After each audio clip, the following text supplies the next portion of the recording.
Éphésiens 2:10. Voilà, donc c'est un passage qui est vraiment encourageant. Éphésiens 2, le verset 10. Voilà, je vais même aller même juste au verset 9. Oui, au verset 9, c'est écrit « Cela ne vient pas des œuvres, afin que personne ne se glorifie, car nous sommes son ouvrage, ayant été créés en Yehoshua Mashiach pour les bonnes œuvres qu'Élohim a préparées d'avance, afin que nous marchions en elles. » Voilà. Je vais m'arrêter là. Donc, la parole est claire, elle nous dit « Car vous êtes sauvés par la grâce, par le moyen de la foi. » Voilà. Et cela ne vient pas de vous, c'est le don d'Élohim. Ah, je suis même monté plus haut. Vous voyez, ça m'a même conduit à aller plus haut. Verset 9. Cela ne vient pas des œuvres, afin que personne ne se glorifie. Car nous sommes son ouvrage, ayant été créés en Yehoshua Mashiach, en Jésus-Christ, pour les bonnes œuvres qu'Élohim a préparées d'avance, afin que nous marchions en elles. Voilà.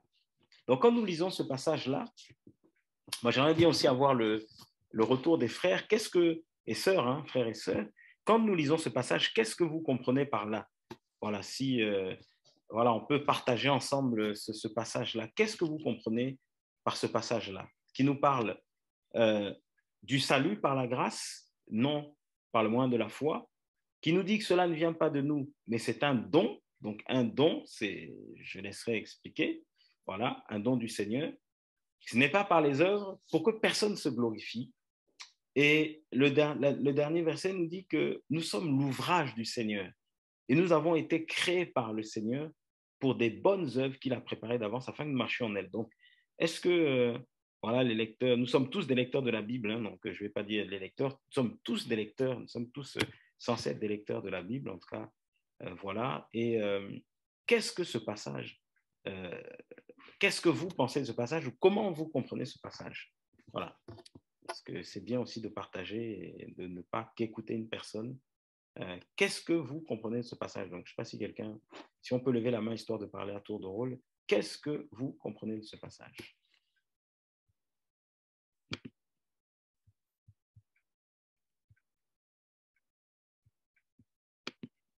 Allô, je ne sais pas si vous m'avez entendu. Voilà, je pense que c'est bien aussi de partager, hein, même si c'est un court enseignement, mais c'est important voilà, de partager comme ça pour qu'on saisisse. Qu'est-ce que vous comprenez voilà, de ce passage? Donc le verset 8, 9 et le verset 10. Je ne sais pas qui veut prendre la parole. Vraiment, n'hésitons pas, hein, on est là pour comprendre, pour s'encourager, parce que dans la simplicité, tout simplement, pour que le nom de Seigneur soit glorifié et qu'on ressorte de là avec une édification. Voilà, c'est important.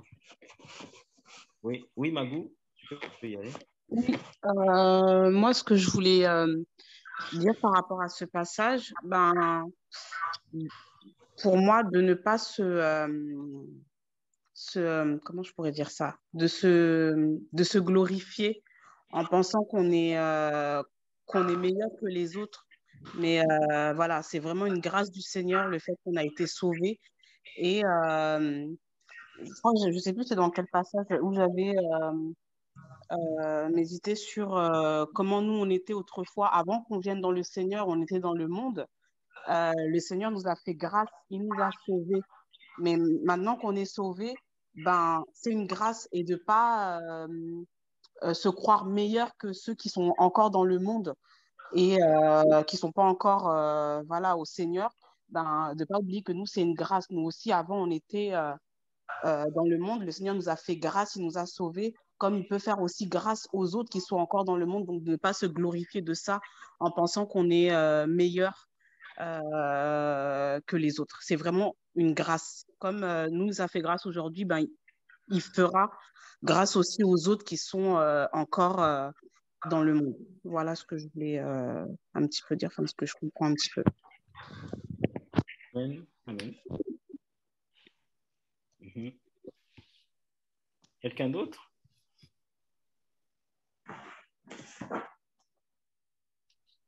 N'hésitons pas, hein.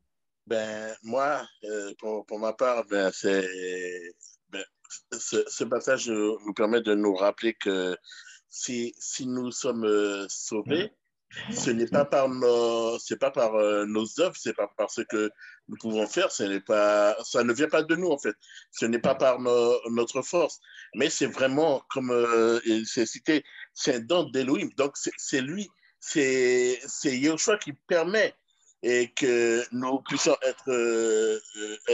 être sauvés. Donc, ça ne sert à rien de chercher à se glorifier, à se mettre en avant, puisque ce n'est pas nous qui faisons que nous serons sauvés, mais c'est vraiment Yahushua qui va permettre que nous puissions, qui va nous donner le moyen d'être sauvés. C'est vraiment ce moyen-là. C'est le moyen qui nous donne, qui va nous permettre d'avancer, qui va nous permettre de grandir et d'aller toujours plus loin avec lui. Ça sera toujours par le biais de son esprit. Amen, amen, amen. Amen. Amen, amen. Quelqu'un d'autre? Oui, et j'ai levé la main. Je voulais aussi rajouter et par rapport à ça, et que oui, nous sommes sauvés par la grâce. Donc, en fait, si je comprends bien, c'est les œuvres sont les conséquences de la grâce, en fait. On ne peut pas faire le contraire. Parce que nous sommes sauvés par la grâce, le Seigneur a décidé dans sa souveraineté de nous sauver. Et par là, parce que nous sommes sauvés par la grâce au moyen de la foi, si nous avons la foi que nous sommes sauvés par la grâce, maintenant nous allons entrer dans les œuvres que le Seigneur lui-même avait préparées d'avance pour ceux qui sont sauvés par la grâce. En fait, ces œuvres-là ne sont pas pour ceux qui ne sont pas sauvés. En fait, tu ne peux pas venir et commencer à faire les œuvres sans être sauvé par la grâce, en fait. Ce n'est pas le contraire, en fait. C'est la grâce et après cette grâce-là, t'amène à faire les œuvres et ce n'est pas n'importe quelle œuvre. C'est l'œuvre que le Seigneur lui-même avait préparée d'avance parce que nous sommes son ouvrage. Donc, c'est ce que je comprends là-dedans. Amen. En fait, si on comprend bien, tout a été préparé.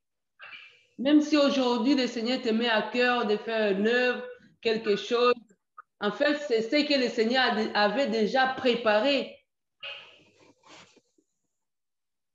C'est ça, en fait. Amen. Amen. Amen. Amen. Et le Seigneur le sait que tel sera sauvé par la grâce, il fera telle chose pour moi.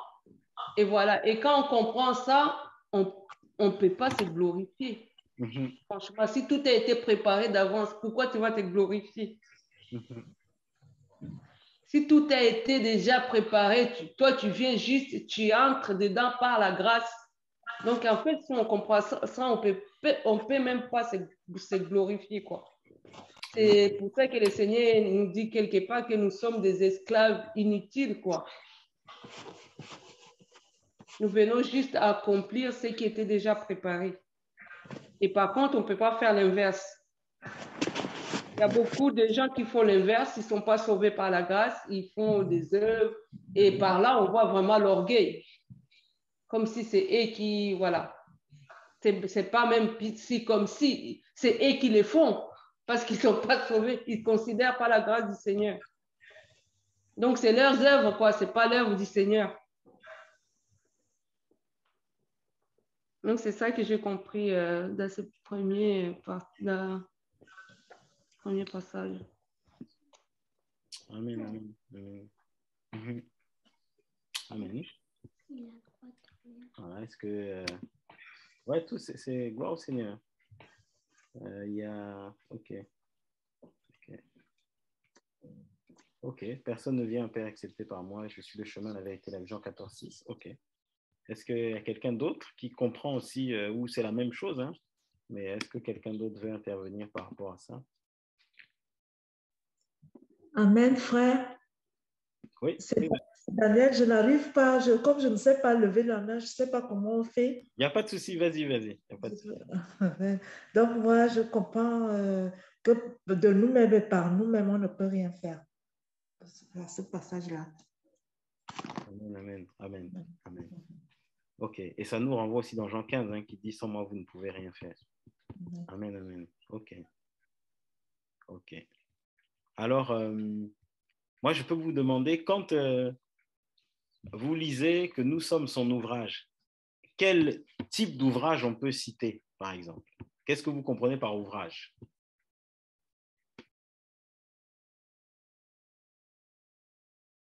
C'est une question, hein, parce qu'on a l'habitude de nous poser des questions, c'est bien, mais moi, j'aime bien aussi poser des questions. Donc, qu'est-ce que nous entendons par ouvrage?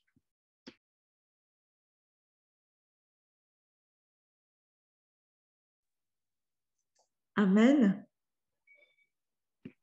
Amen. Oui, oui, tu peux y aller, ma soeur Danielle. Donc, je pense au vase. Ok, au vase. Amen. Ok, quelqu'un d'autre. Un vase, c'est un ouvrage, oui. C'est le Seigneur qui nous façonne. Ok, c'est le Seigneur qui nous façonne. Ok. Par ouvrage aussi, je comprends un instrument en fait. Ok, instrument. Ok. Un instrument. Amen, amen. Shalom, shalom. Oui, shalom, oui. Ouvrage, je peux dire aussi que ça peut être une quelconque réalisation. Ok, amen. C'est une réalisation. Ok. Mhm. Amen. Moi, je dirais aussi l'homme, enfin l'être humain qu'il a créé, qu'il a Ok. façonné. Ok. Mhm. Quelqu'un d'autre?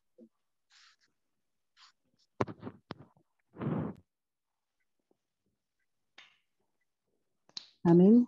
Oui, amen, amen. Oui, alors, moi, ça me fait penser à sa création. Ok, nous sommes son ouvrage, nous sommes sa création. Ok. Ok. Bonsoir frères et sœurs, moi ça me fait penser au fait que nous soyons des lettres. Ah, ok, ok, un ouvrage. Lettre, ok, d'accord. Ok, alors vous voyez, avec tout ça là, c'est bien parce que ben, ça nous permet voilà, de partager, ça nous éclaire. Donc, nous sommes une lettre, nous sommes un vase, euh, nous sommes la création, la créature du Seigneur. Est-ce que j'ai oublié quelque chose qu'on a dit? Euh, Quelqu'un a dit l'être humain, c'est ça, je crois, non? Oui. Oui, voilà, l'être humain, ok. Et en fait, moi, ça m'encourage encore davantage parce que je suis en train de chercher en même temps que je parle la signification en hébreu, mais déjà en français, hein, déjà, un ouvrage, c'est une œuvre. Voilà. Donc, des fois, nous disons, je veux faire l'œuvre du Seigneur. Un ouvrage, c'est une œuvre, c'est une réalisation, quelqu'un a dit ça tout à l'heure. Un ouvrage, c'est une œuvre, c'est une réalisation. Nous sommes la création du Seigneur, nous sommes des êtres humains, nous sommes des vases, nous sommes une lettre. En fait, le mot ouvrage veut dire aussi que c'est une tâche, c'est un travail. Donc ici, le Seigneur nous dit que nous sommes une œuvre. Et c'est pour ça, en fait, que ce qui est magnifique, c'est que vous avez déjà vu euh, dans un musée l'œuvre, par exemple, je vais prendre la Joconde, qui est une œuvre connue, ou une œuvre artistique. Vous avez déjà vu le tableau parler et dire que c'est lui qui et se vanter. Est-ce que vous avez déjà vu ça? Un tableau qui se vante. Ça n'existe pas. Hein. Le tableau, d'abord, il est muet. L'œuvre est muette. Vous avez déjà vu un vase réalisé et un vase qui parle et qui se vante? Ça n'existe pas. Un vase, qu'il soit le plus cher, le plus beau, le vase ne parle pas. L'œuvre, le chef-d'œuvre, parce que les gens disent que c'est un chef-d'œuvre, c'est une œuvre magnifique, c'est un beau travail, c'est une belle lettre. Vous avez déjà vu une lettre parler? Vous avez déjà vu un vase parler? La création, oui, elle peut parler parce que dans la création, un être humain. Mais vous avez déjà vu un arbre parler? Vous avez déjà vu un oiseau parler? Des plantes parler? Non, l'œuvre ne parle pas. Mais c'est plutôt le créateur de l'œuvre, le réalisateur, celui qui a exécuté l'ouvrage. Par contre, lui, il parle. Et nous avons la grâce d'avoir un créateur, nous avons la grâce d'avoir le maître d'œuvre qui, lui, nous a donné l'exemple. Il dit, soyez mes imitateurs. Voilà, Paul va inciter les disciples à être les imitateurs du Mashiach. Mais ce Mashiach-là, ce qui est magnifique, c'est quand vous regardez la création tout entière, les hommes disent, Seigneur, tu m'as abandonné. Le Seigneur n'existe pas. S'il y avait des guerres, pourquoi, s'il existait vraiment, pourquoi il y aurait ces guerres? Pourquoi il y aurait ces famines? Mais le Seigneur, on n'entend pas des tonnerres et une voix parler comme il y a pu avoir au temps de la transfiguration, comme il y a pu avoir lorsque Moshe et le peuple d'Israël étaient devant la montagne, voilà, le mont Sinaï, et que le Seigneur s'est manifesté. Il n'y a pas cela, il est dans le silence. Nous avons un maître d'œuvre qui, lui, est dans le silence. Et ça nous interpelle, ça nous interpelle. Donc nous sommes une œuvre, nous sommes un travail. Beaucoup cherchent à faire l'œuvre, mais n'oublie pas que toi-même, tu es une œuvre.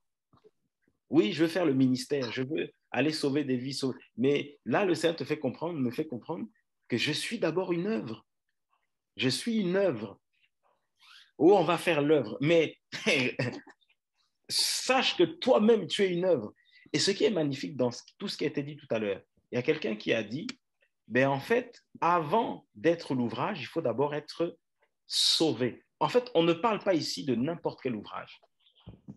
On ne parle pas de n'importe quel travail. On ne parle pas de n'importe quelle œuvre. On ne parle pas de n'importe quelle lettre. On ne parle pas de n'importe quel vase. On ne parle pas de n'importe quel être humain ou n'importe quelle création.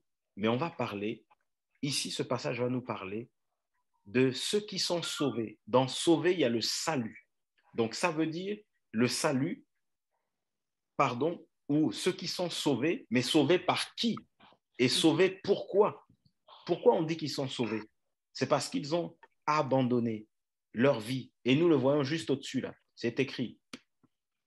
Et vous, étant morts par les fautes et les péchés, voilà ce que veut dire, voilà ceux qui sont sauvés. C'est ceux qui sont morts par les fautes et les péchés dans lesquels ils marchaient autrefois. Selon l'âge de ce monde, selon le chef, ils sont sauvés de qui? Ils sont sauvés. Ils ont été rachetés. Ils ont été délivrés du chef de l'autorité de l'air, de l'esprit qui opère maintenant dans les fils de l'obstination. Voilà. Et ce chef-là, si on va dans le commentaire, Jean 12, 31, voilà, je vais le prendre ici, sur, voilà, ce que j'ai ici, ici, là, voilà, Jean 12, voilà, 31, qui nous dit, vous pouvez aussi le prendre chez vous, hein, Jean 12, 31 nous dit ici, c'est maintenant le jugement de ce monde, maintenant le chef de ce monde sera jeté dehors. Et nous savons que le chef de ce monde, c'est le diable. Donc, ils ont été sauvés du diable, sauvés de l'autorité de l'air, du chef de l'autorité de l'air, sauvés de cet esprit qui opère maintenant dans les fils de l'obstination. Et nous voyons en fait que ceux qui n'acceptent pas le Seigneur dans leur vie, ceux qui ne sont pas morts à leurs fautes, à leurs péchés, qui ne se sont pas repentis de leurs fautes, de leurs péchés, en fait, ils marchent selon l'âge de ce monde, voilà, selon le vent, parce qu'il y a un vent dans ce monde dans lequel nous sommes, il y a un vent. Ils marchent selon le vent de ce monde, selon les traditions de ce monde, les rudiments de ce monde. Ils sont nourris par le monde, ils sont happés, aspirés, gonflés par ce monde. Voilà. Ils sont entretenus par l'âge de ce monde, les modes, voilà, les tendances, voilà, les émotions, les sentiments, les désirs du cœur, toutes ces choses-là, la luxure sans bride, les dépravations, la corruption, tous les fruits de la chair, la colère, la haine, tout ça. Donc, ils sont conduits par l'âge de ce monde. Et derrière tout ça, il y a, comme la parole le dit, selon le chef, il y a un chef qui est le diable lui-même, l'accusateur de nos âmes, le diable, Satan, voilà, cet esprit-là qui est l'autorité de l'air. Donc, il est dans les airs. Donc, il est spirituel. Et c'est une puissance qui est spirituelle. C'est une puissance qui est invisible à l'œil nu. Et une puissance qui est, quand on dit invisible à l'œil nu, on parle de la subtilité. Beaucoup sont piqués par le serpent sans s'en rendre compte. Beaucoup sont nourris par le serpent, sont étouffés par le serpent sans s'en rendre compte. Et c'est pour ça qu'on va voir des gens qui se disent disciples du Seigneur, mais par rapport à leur marche, parce qu'ils ne sont pas morts aux fautes, morts au péché, et ben, en fait, ils vont vivre selon l'esprit qui opère maintenant. Cet esprit-là, il opère, il travaille, il œuvre. Donc, c'est un esprit qui est en train de travailler dans les fils, et c'est lui, dans les fils de l'obstination. Donc, il amène l'obstination. Des gens qui sont butés, qui refusent le Seigneur, des gens qui se rebellent devant le Seigneur. C'est un esprit. Donc, ceux qui sont sauvés, c'est ceux qui sont retirés, rachetés, arrachés, voilà, de ce chef-là, de l'autorité de l'air, arrachés de l'âge de ce monde, arrachés de cet esprit qui opère dans les fils de l'obstination. Alors, voilà en fait comment le Seigneur va nous interpeller en nous disant, il faut d'abord être sauvé, libéré de ce chef de l'autorité de l'air, de l'âge de ce monde, de cet esprit qui opère. Voilà, il faut être libéré de cet esprit. Et pour cela, on est libéré de cet esprit comment? Lorsqu'on accepte de mourir à nos fautes, à nos péchés. On accepte d'être traîné par le Seigneur, d'être tiré par le Seigneur et de reconnaître que nous sommes faibles, d'être vrai avec le Seigneur, de reconnaître notre état de péché, de reconnaître notre état de pécheur, de reconnaître nos fautes devant le Seigneur. Quand on accepte de tout déposer à ses pieds, de tout laisser à ses pieds, à ce moment-là, qu'est-ce que le Seigneur fait? Eh bien, le Seigneur, c'est écrit ici, il vient pour nous sauver. Voilà.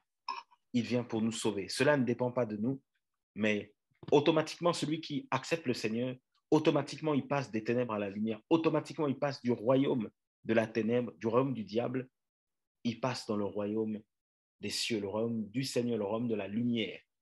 Il passe, il devient fils d'Élohim, il devient enfant de la lumière. Donc, il est, comme dit la parole, il naît de nouveau.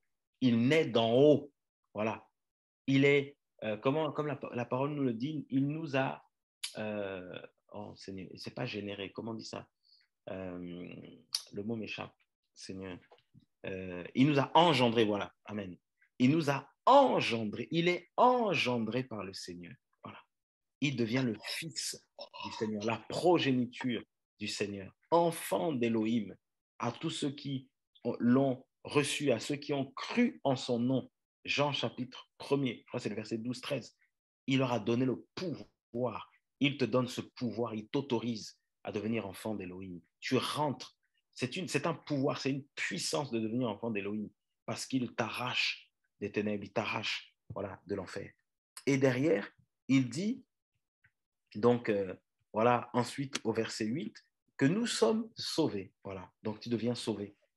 Et tu ne marches plus dans les choses dans lesquelles tu étais autrefois et tu es sauvé par la grâce. Et la grâce est lui au choix. Et il dit, cela ne vient pas de vous. Donc, on voit bien que tout le travail qui se fait là ne vient pas de nous. Et là, il va dire que ça ne vient pas des œuvres afin que personne ne se glorifie. Et d'ailleurs, ça ne vient pas des œuvres. Pourquoi? Et là, c'est vraiment un éclairage que le Seigneur donne. Ça ne peut pas venir de tes œuvres parce que toi-même, tu es une œuvre. Et tu es une œuvre, donc ça ne peut pas venir. Tu ne peux pas être sauvé par les œuvres parce que toi-même, tu es une œuvre. Et tu es une œuvre inachevée. Il y a quelqu'un qui est en train de te travailler. Il y a quelqu'un qui est en train de te modeler. Quelqu'un qui est en train de te façonner. Donc, tu ne seras jamais sauvé par les œuvres parce que toi-même, tu es une œuvre parmi les œuvres.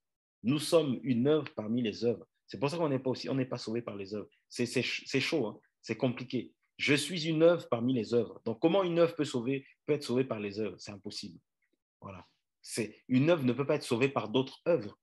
Il faut qu'il y ait le Créateur, qu'il y ait celui qui crée les œuvres, celui qui réalise les œuvres, et c'est lui qui sauve. Voilà. Comment un tableau peut sauver un autre tableau? Ben non, il ne peut pas. Comment un vase peut sauver un autre vase? Les deux sont immobiles, ne parlent pas. Alors comment voulez-vous qu'un vase qui est en train de tomber pour se casser soit sauvé par un autre vase? Ça n'existe pas. Vous avez déjà vu, vous mettez deux vases à côté, quand il y en a un qui, malheureusement, vous le bousculez, il tombe, mais l'autre vase ne peut pas le rattraper. Ce sont des œuvres. Donc on ne peut pas être sauvé par les œuvres parce que nous sommes nous-mêmes une œuvre. Voilà, donc c'est impossible. Il faut qu'il y ait le réalisateur des œuvres, le créateur des œuvres, le maître d'œuvre. Voilà, il faut qu'il y ait celui qui fait les œuvres pour que, voilà, il puisse rattraper ce vase qui était en train de tomber, rattraper cette œuvre-là qui avait été gribouillée dans tous les sens, ce tableau qui avait été peint d'une certaine manière, qui était beau au départ et qu'on a totalement détruit parce que des ennemis sont arrivés, ben, il faut qu'il y ait cette main-là qui vienne pour effacer. Et il est celui qui efface nos péchés. Il est celui qui efface ce qui s'est passé dans ta vie, qui t'a marqué, qui t'a blessé, qui t'a cassé, qui t'a réduit à néant, qui t'a traumatisé, qui t'a bousculé. Il est celui qui vient et qui efface. Voilà, Colossiens nous dit qu'il efface l'acte dont les ordonnances étaient contraires et qui subsistait contre nous. Il l'a cloué à la croix. Il vient effacer. Il faut qu'il y ait cette main-là qui efface. Et c'est lui. Voilà. Aucune autre œuvre ne peut effacer ce qu'il y a dans ta vie. Et c'est pour ça, en fait, que tu comprends. Mais un pasteur ne peut pas te sauver, puisqu'un pasteur, c'est aussi une œuvre. Un prophète ne peut pas te sauver, parce qu'un prophète lui-même est un travail du Seigneur. C'est une œuvre du Seigneur. Un bishop ne peut pas te sauver, parce que c'est lui-même une œuvre du Seigneur. C'est un travail du Seigneur. C'est une tâche du Seigneur. C'est une réalisation du Seigneur. Comment une réalisation peut sauver une autre réalisation? Ça n'existe pas. Ça n'existe pas. Ça n'existe pas. Donc, voilà. Et malheureusement, ben, ce ne sont pas des choses que les soi-disant disciples, soi-disant chrétiens comprennent. Des fois, nous courons, ou certains courent après des œuvres, alors qu'une œuvre ne pourra rien t'apporter. Une œuvre, un ouvrage ne pourra rien t'apporter. Il faut aller chercher le maître d'œuvre. Il faut aller chercher celui qui conçoit les œuvres. C'est lui qu'il faut aller chercher. Voilà. Tu peux prendre les pièces comme j'ai une voiture qui est un ouvrage qui est en panne. Je prends les pièces, voilà, de cette voiture pour les mettre dans la voiture usagée. Oui, mais il faut qu'il y ait cette main qui le fasse. Et vous avez déjà vu une voiture être réparée par une autre voiture toute seule, ça existe. Il faut qu'il y ait une main. Cette main-là, c'est Yahushua. Cette main-là, c'est Yahweh. Cette main-là, c'est le Seigneur. Nous sommes son ouvrage. Voilà, son ouvrage. Et par rapport à ça, j'aimerais qu'on aille c'est Jérémie, et c'est Jérémie, je crois, 18. Je bénis le Seigneur, hein, parce que, vous voyez, le Seigneur, ce n'est pas des choses qu'on prépare. Hein. Avant qu'on commence, pendant qu'on priait tout à l'heure, on commençait à nommer Éphésiens 2:10. Et ça vient comme ça tout seul. Je bénis vraiment le Seigneur pour cela. Parce que, voilà, il nous conduit. Et même ce week-end-là, je demande au Seigneur, qu'est-ce qu'on va dire? Et le Seigneur dit, laisse. Et pendant qu'on commence seulement à prier, on écoute 2-3 personnes témoigner, partager, et puis tout de suite ça arrive, et puis on dit, ok, il n'y a pas de souci, on est parti. Et c'est le Seigneur qui conduit comme ça. Voilà, on le bénit, c'est pas, et c'est magnifique parce que c'est même pas des choses qu'on prépare, et ça vient comme ça, là. Et c'est magnifique. Donc il dit, la parole qui vint à Yirméa de la part de Yahweh en disant, lève-toi, descends dans la maison du potier. Voilà, le potier. C'est lui, le potier. Là, je te ferai entendre mes paroles. Je descendis dans la maison du potier. Donc, le Seigneur va dire à Yirméa, à Jérémie, va dans la maison du potier. Voilà, le potier physique, donc cet artisan-là qui fait des vases, des pots. Je descendis dans la maison du potier et voici, il faisait quoi? Son ouvrage, waouh, sur les roues du potier. Le vase, donc, c'est celui qui fait le vase s'appelle le potier. Voilà. Donc, pour qu'un vase soit réalisé, soit construit, détruit, refait, rebâti, il faut qu'il y ait un potier. Il ne faut pas chercher un autre vase, mais il faut chercher le potier. Et voici, il faisait son ouvrage sur les roues du potier. Le vase qu'il faisait avec l'argile, déjà on fait avec quoi? Avec de l'argile. L'argile, c'est l'image c'est la terre. Hein. L'argile, c'est de la terre. Et nous savons que nous sommes, le Seigneur a dit, tu es poussière, tu retournes à la poussière. Lorsqu'il a créé Adam et Cava et Ève. Voilà, donc nous sommes cette poussière-là. Et le vase qu'il faisait avec l'argile fut détruit dans la main du potier. Il revint et fit un autre vase, comme il paraissait juste aux yeux du potier de le faire. Voilà. Donc, lorsqu'un vase est réalisé, un vase est déformé, mal formé, voilà, nous avons vu pourquoi un vase peut être mal formé, pourquoi l'ouvrage peut être mal formé, peut être déformé. Pourquoi? Parce que celui qui l'a, c'est pas celui qui l'a conçu. Mal formé, déformé par les intempéries, mal formé, déformé par les mauvaises manipulations, mal formé, déformé par l'esprit qui opère, voilà, dans les fils de l'obstination, par le chef, voilà, de cet âge présent, le chef, voilà, qui agit dans l'air, voilà, par l'âge présent. Et nous savons que, voilà, le monde nous déforme. Nous sommes, si nous ne sommes pas attachés au Seigneur, nous allons être happés par le monde. Quand on parle de déformer, c'est modifier la forme. Et c'est aussi former d'une mauvaise manière. Et aujourd'hui, il y a tellement d'informations. Déjà, dans le mot information, il y a former. Hein. Voilà. Dans le mot information, il y a formation. Donc, les informations, quelles sont les informations que tu reçois? Sache-le, tout ce que tu vas écouter, la parole nous dit que tout ce que l'on entend, la foi vient de tout ce qu'on entend. Donc, tu vas avoir la foi, tu vas avoir une croyance dans les informations que tu écoutes. Elles vont te former, elles vont façonner ton intellect, ta personnalité, ton caractère. Quelqu'un à qui on va toujours dire, tu ne réussiras jamais. Si toi, tu te déclares aussi que tu ne réussiras jamais. Quelqu'un à qui on va faire comprendre. L'information, ce n'est pas que la parole. L'information, c'est aussi l'attitude d'une personne vis-à-vis de toi, la gestuelle, et le message qu'on t'envoie. Une information, c'est un message audible, mais c'est aussi un message gestuel qui t'est communiqué.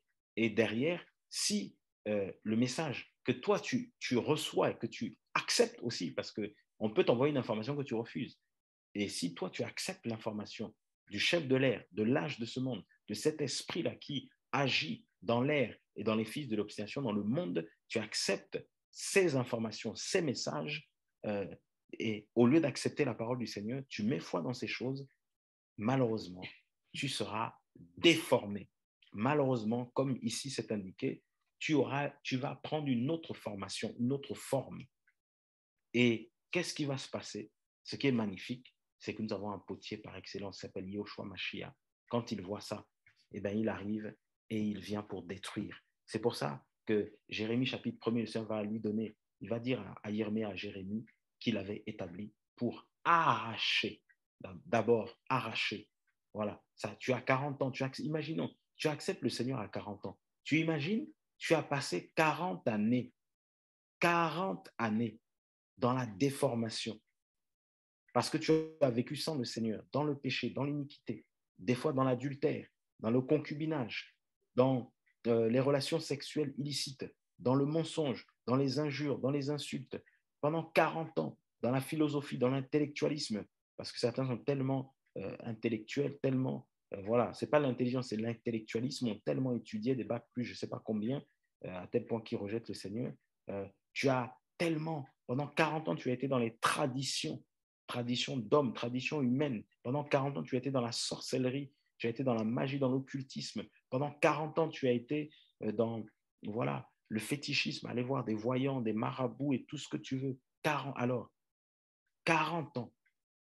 40 ans. Alors, penses-tu que c'est en une journée que le Seigneur va te former, te façonner, te modeler? Non. Et penses-tu que le Seigneur va te laisser comme ça? Pas du tout. Et c'est pour ça qu'il est écrit, le vase qu'il faisait avec l'argile fut comment?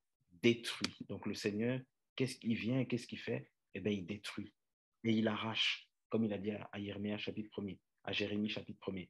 Il a établi pour arracher, pour détruire, pour ruiner. Donc il commence par déraciner les traditions, la conception de la vie maritale, qui n'est pas le concubinage, qui n'est pas l'impudicité, qui est le mariage. Mais il commence à arracher tout cela. arracher toutes ces paroles qu'on t'a dites qui ont créé cette personnalité que tu as, timide ou peut-être arrogante, orgueilleuse. Voilà, 40 ans d'orgueil, 40 ans d'arrogance, 40 ans de complexe de supériorité, 40 ans de complexe d'infériorité, 40 ans de timidité. Donc, il vient et il arrache tout cela. Il déracine tout cela. Il ruine, il détruit tout cela. Et ensuite, il va planter, il va semer. C'est pour ça que le Seigneur va nous parler du perfectionnement des saints. Il va nous parler de l'édification. Édifier, c'est construire. L'ouvrage, c'est aussi un bâtiment, c'est aussi une construction. Voilà. L'ouvrage, c'est ça aussi. C'est pas qu'un vase. L'ouvrage, c'est aussi un bâtiment, une construction. Et d'ailleurs, la parole dit, ne savez-vous pas que vous êtes le temple d'Élohim et que l'Esprit, le Saint-Esprit habite en vous? Ouais, toute la parole, en fait, elle se complète. Nous sommes un ouvrage, nous sommes le temple, nous sommes des vases. Voilà.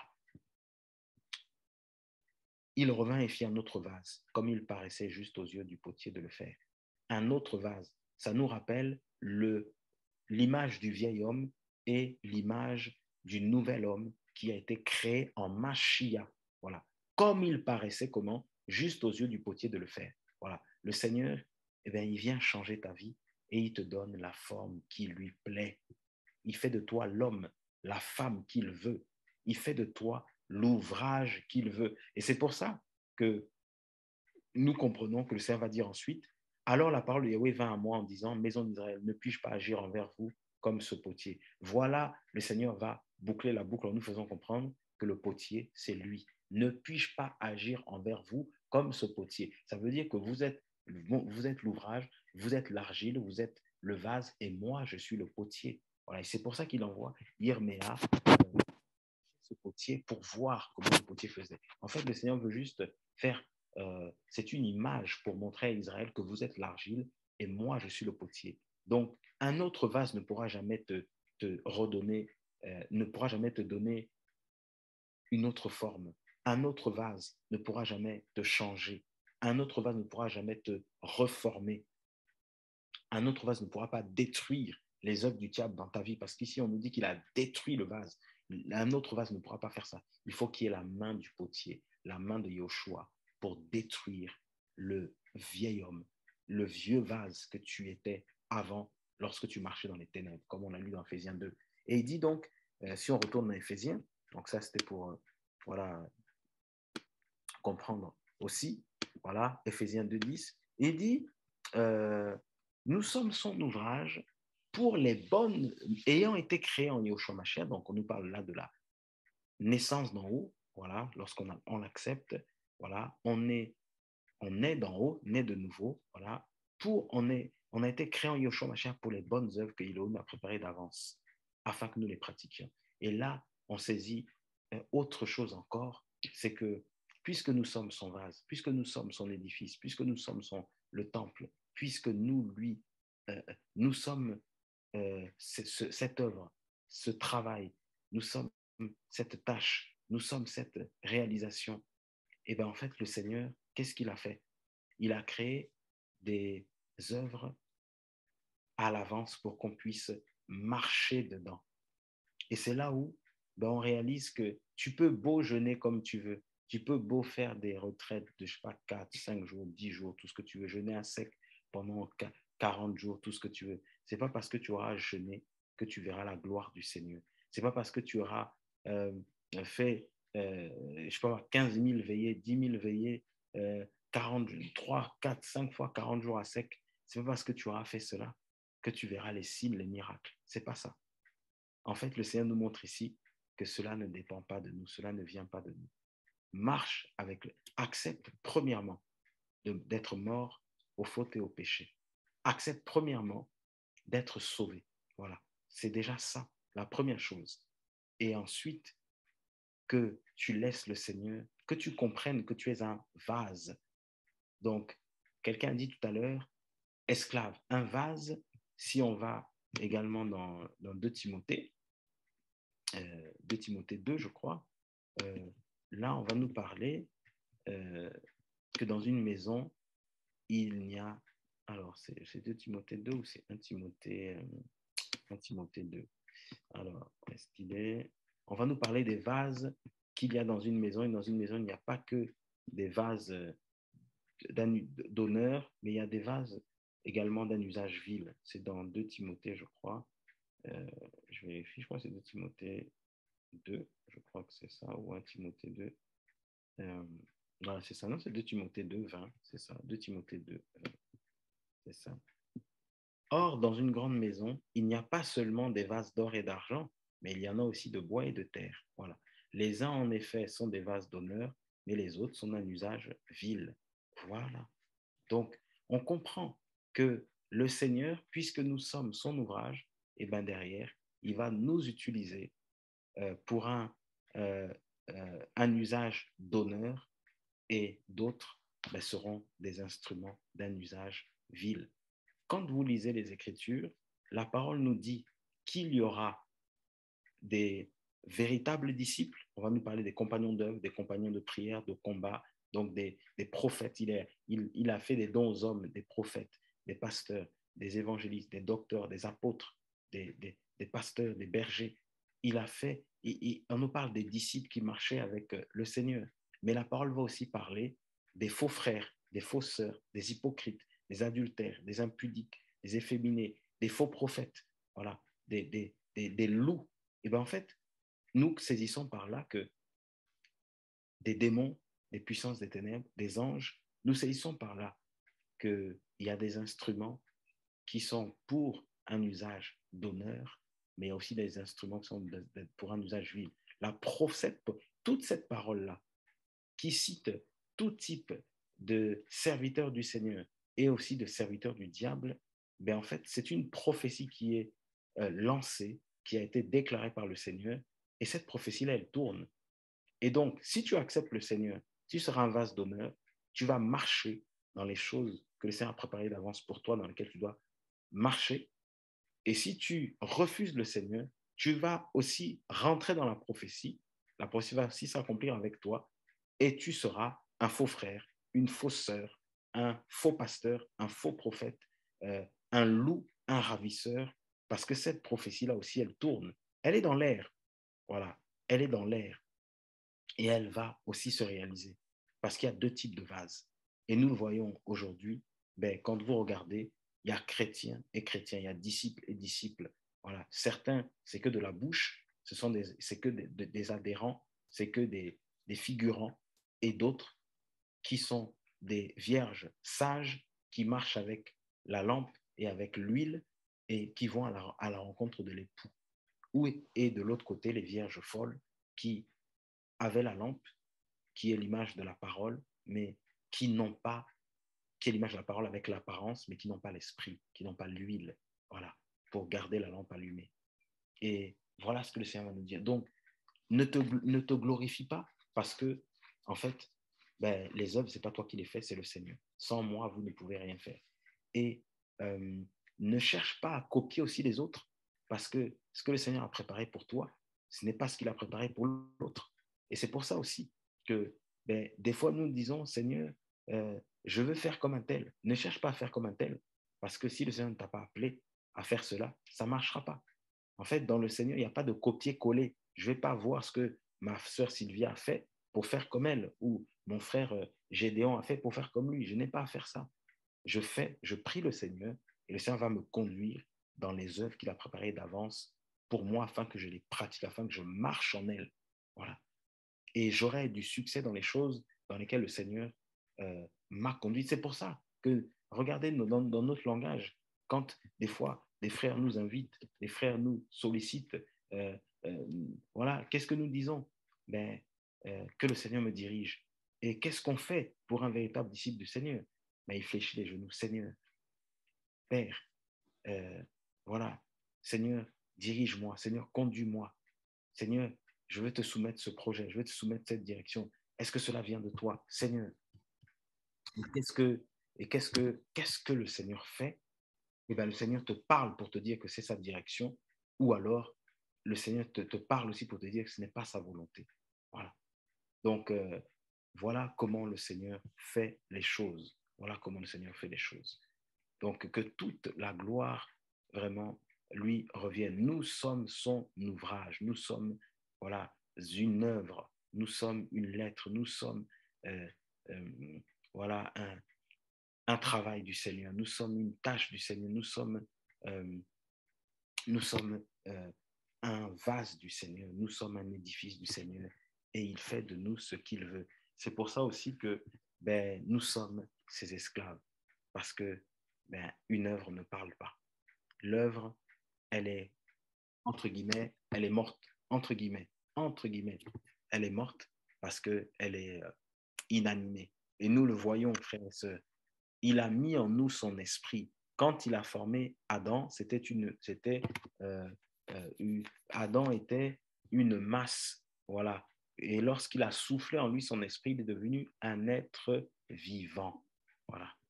Et nous le voyons, lorsque le Seigneur décide de nous retirer le souffle, lorsque notre séjour ici-bas arrive à sa fin, qu'est-ce qui se passe?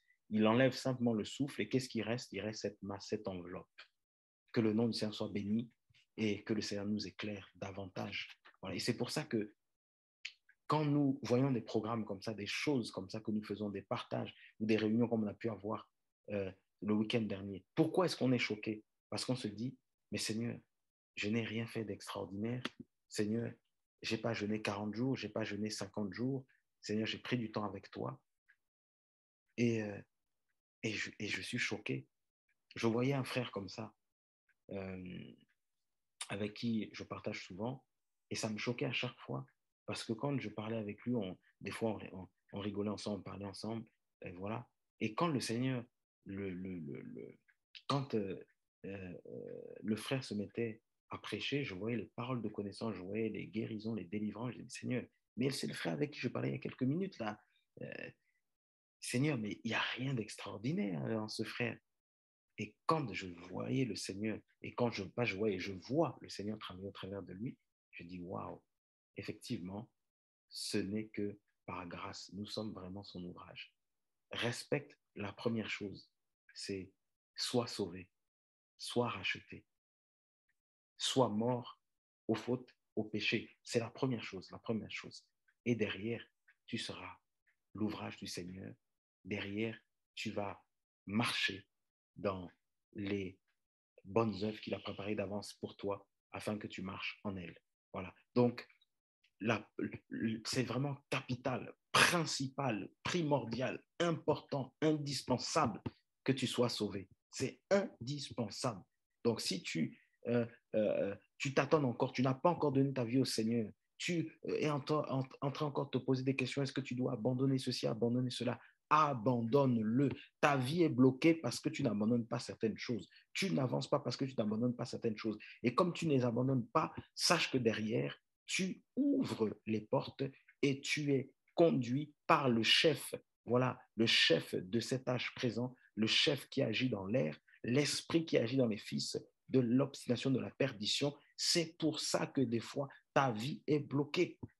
Voilà. Donc, ne résiste pas. Ne résistons pas, frères et sœurs. Ne résistons pas. Voilà, ne résistons pas.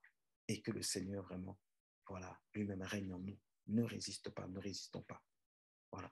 Et c'est pour ça que vous voyez des vases d'un usage vil, des vases de la perdition qui sont aussi utilisés, qui pensent être utilisés par le Seigneur, mais qui sont utilisés par le diable.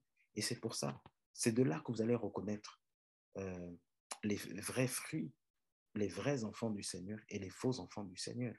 Et vous n'allez plus regarder au don, parce que une œuvre, je le redis, ne se glorifie pas. Une œuvre ne se glorifie pas parce qu'une œuvre ne parle pas. Quand vous voyez un frère, un soi-disant frère, une soi-disant sœur, un soi-disant prophète, pasteur qui fait des choses, et vous voyez clairement que c'est de l'orgueil, il se met en avant et il n'élève plus le potier, clairement, vous voyez que ce n'est pas le Seigneur qui est là. Le seul qui se glorifie, c'est le potier. Voilà. Et d'ailleurs, notre Seigneur, il est glorifié. Le Seigneur ne se vante pas, il est glorifié par nous, les créatures. Voilà. Et celui qui se glorifie, en fait, c'est qu'il veut prendre la place du potier. Le faux frère, la fausse sœur, le faux prophète qui se glorifie, qui se met en avant, qui met en avant tout ce qu'il fait. Vous avez vu, oui, vous avez vu ce que j'ai fait, vous avez vu mon mari, vous avez vu ma femme, vous avez vu, comme il y en a pas mal là, c'est leur femme, leur femme, leur femme, des photos, des cadeaux, des vidéos, tout ce que vous voulez. Certains, c'est leur femme, certains, c'est leur maison, c'est des voitures, c'est tout ça. Quand vous voyez ça, là, c'est qu'ils veulent prendre la place du potier. Donc, nous savons qui a voulu prendre la place du Seigneur et qui a été précipité, et il est descendu animé d'une grande colère. Nous le savons, nous savons c'est qui, c'est le diable. Donc, comme certains veulent prendre la place du potier, ils veulent prendre la place du potier. Pourquoi? Parce qu'ils sont animés par le diable, tout simplement. Voilà, par le père du mensonge, c'est leur père. Ils sont fils du diable, c'est leur père. Forcément, ils font comme leur père. Que le nom du Seigneur soit béni. Voilà, donc, que son nom soit vraiment béni, voilà, pour cela. Nous le bénissons, voilà, nous le glorifions vraiment parce qu'il est fidèle.